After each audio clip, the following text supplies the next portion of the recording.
Hi, I'm Britt Logan, and I want to share with you my story of why I walk to end Alzheimer's. So, this past week has been the All-Star game, and it's taking place in my hometown in Minnesota, and it's making me think about my grandpa a lot. He was a big baseball guy. He loved the Minnesota Twins, and so looking at my home state and looking at my grandpa's favorite game, I thought about him a lot, and it reminded me that I really need to make this video. Um, I walk to end Alzheimer's in honor of my Bop Bop, which is what I called him. I lost him in April of 2012 to Alzheimer's after battling a couple of years of dementia, followed by a couple of years of Alzheimer's. It all kind of blurs together. Last year, I was a champion, and which means I raised a good amount of money, but honestly, I don't remember how much money I raised because for me, while this walk is about raising awareness, it's something I do for him, something I do to remember him, to think about him. And so while for me it's not about the money, it is important. And the money we raise in every year for this walk is a step towards a future without Alzheimer's, which means a step towards a future where I don't have to worry about my mom battling Alzheimer's or my children having to take care of me when I have Alzheimer's.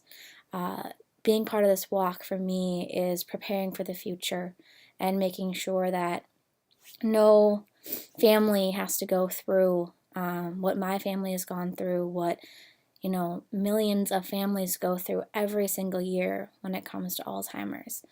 Alzheimer's, I think, is a disease that people think they understand and think they have an idea of what it is. When you say Alzheimer's, people probably picture someone forgetting their family, someone forgetting who they are. But it's much more complex than that. It's a disease where you forget how to take care of yourself, which was, I think, the hardest thing for my grandpa. I think we think a lot about how hard the disease is for the family, but the disease is incredibly hard for the person suffering from it. While they may forget things, they are aware that their life is different. I watched my grandpa get frustrated that we had to take care of him. He was our caregiver. He was the guy you could call on for anything. Anything needed to be fixed, anything needed to be done, someone needed to get picked up, get a ride to the airport, whatever it was, he wanted to do it. He wanted to be there. And he loved to meet people and to get to know them and to know their story. I always say that my grandpa was the kind of guy that could walk into a room full of 10 strangers and walk out 10 minutes later telling you their entire life story. And so this disease took those two very important things from him: his ability to care for others and his ability to communicate with others. He slowly declined. It was little things at first, and then it got worse and it got worse. And we were blessed in the fact that my grandpa never forgot who we were. He couldn't talk, he couldn't communicate, he couldn't take care of himself, but he knew who we were. And I think that's the best gift he's ever given me years after the doctor said he should have forgotten us, he didn't. And that was a big deal. And so while he couldn't really say much, I knew that he knew who I was. And that's actually why I have, it's going to be backwards on here, but I have the words "my dear" tattooed on my arm, because that's what he called me. That's what he called all of us.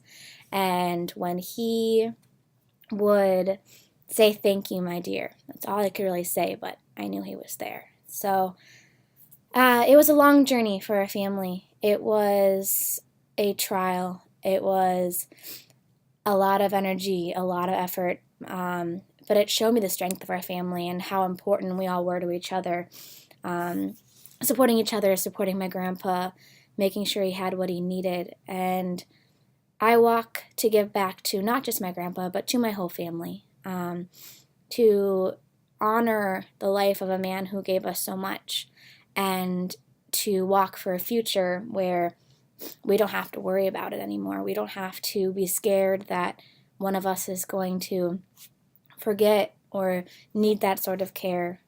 So I ask you to walk with me. I ask you to donate $1, 50 cents. It doesn't matter. Everything is going towards the research that we need And I just ask you to give what you can, give your time, give your money, and help us to fight this disease that affects so many people. If you would like to donate or join, just go to the link on my page, or go to the Alzheimer's Association website, join a team, wherever you are. Any little bit counts. So thanks for listening to my story, and I hope you will help us in this fight.